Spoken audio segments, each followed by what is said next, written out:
is particularly appropriate that in this year of Mahatma Gandhi's centenary, the Patel Memorial Lectures should be devoted to the study of some aspect of his life and thought.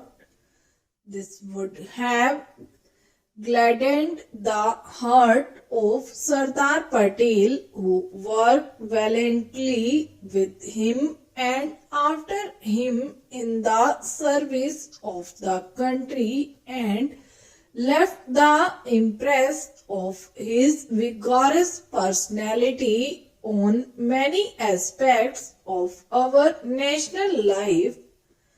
Gandhi has made a unique impact on the mind and heart of his age, although many of the values which he deeply cherished were at a great discount in the world.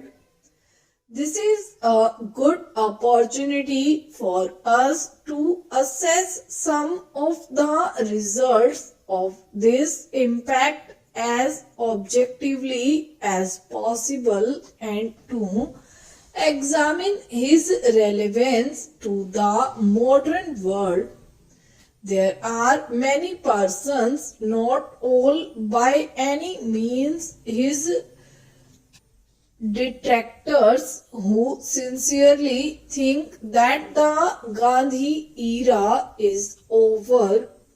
They recognize that he provided brilliant leadership in the fight for freedom as well as in many other fields where results are neither easily perceptible nor quick to mature, but having done that, this role has been completed and many of his teachings are not really valid now either for India or the world. We would do well to recognize this new trend, particularly in the younger generation, which did not have the steering experience of actually seeing him and coming under the spell of his personality. Is this a really correct and complete assessment? I hope to examine some facets of this criticism in the course of these lectures. While I appreciate the relevance of this theme to the occasion, I do not quite know why I have been chosen for the honor.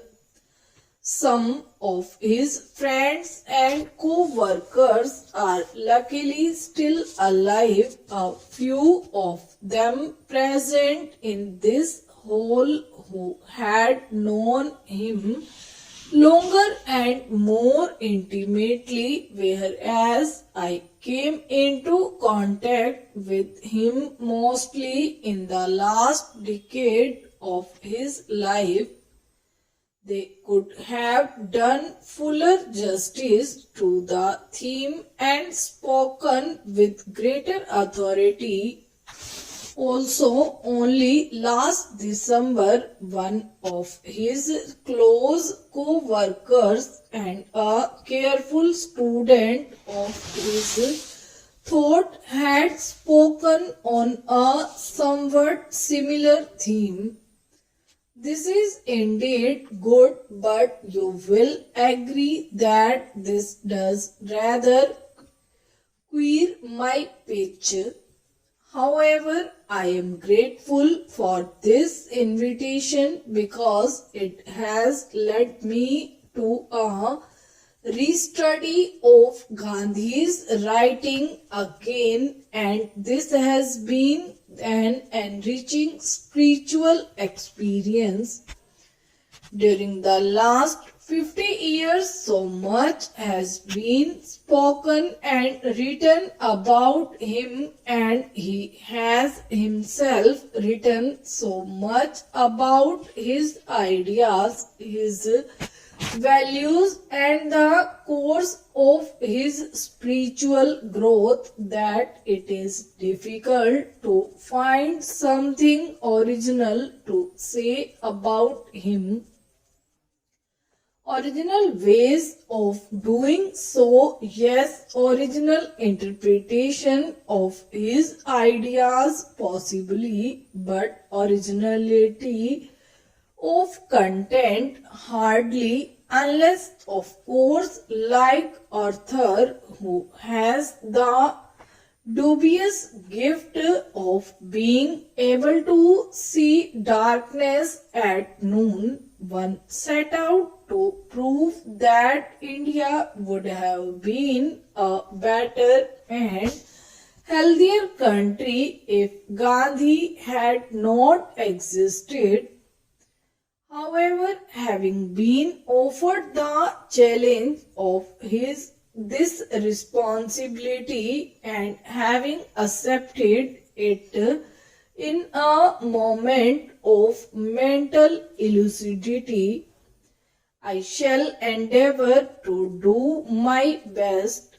As you know, my first lecture is entitled The Lovable Personality of Gandhi II, Gandhi's Concept of Religion, and the third, Gandhi's Concept of Culture. I consider the last two to be particularly significant facets of this thought, both for India and the rest of the world.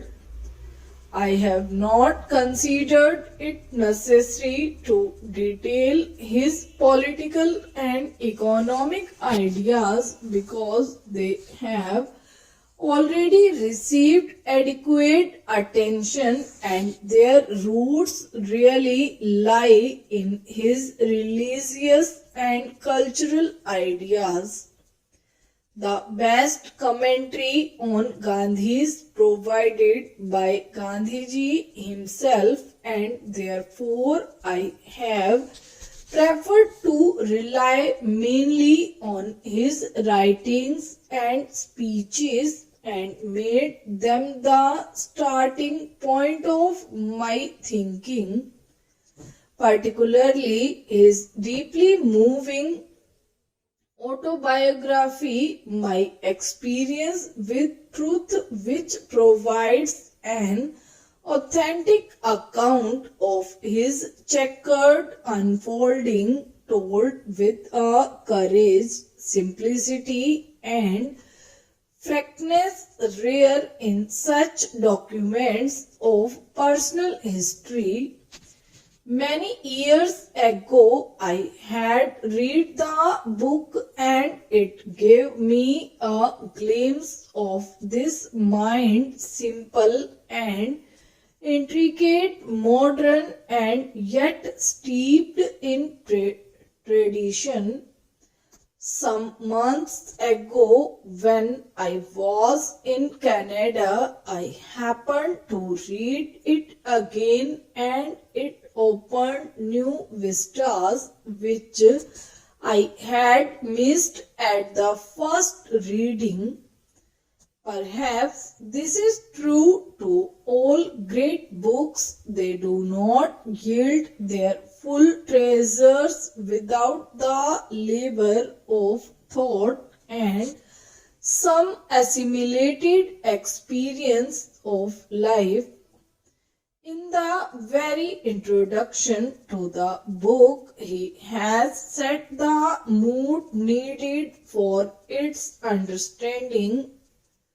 It is not my purpose to attempt a real autobiography.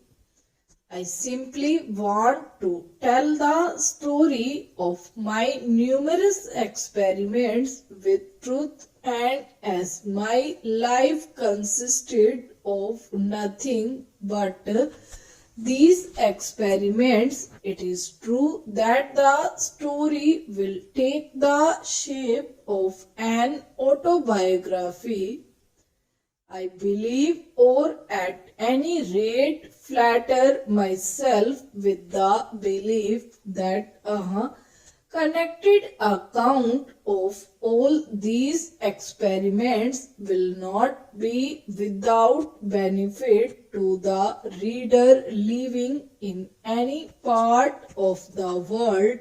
Stop.